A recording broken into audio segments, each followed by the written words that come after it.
আসসালামু আলাইকুম ভাইরা, দেখেন আমি এখন যাচ্ছি আমার ক্ষেতে, আমার ধান খেতে যাচ্ছি। আপনাদেরকে দেখাচ্ছি পুরো ভিডিওটা, কেউ স্কিপ না করে পুরো ভিডিওটা দেখে যান। আমি আবার খেতে যাচ্ছি, রওনা দিয়ে দিলাম ক্ষেতের দিকে।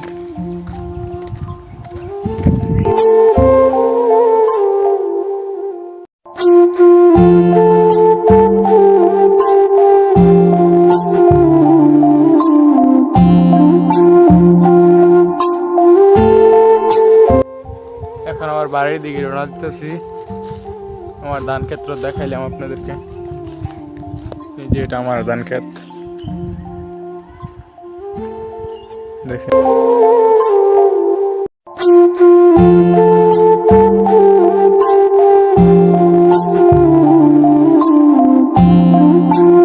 সকলেই ভালো থাকবেন, ধন্যবাদ। আজকের জন্য ভিডিওটা এই পর্যন্তই শেষ।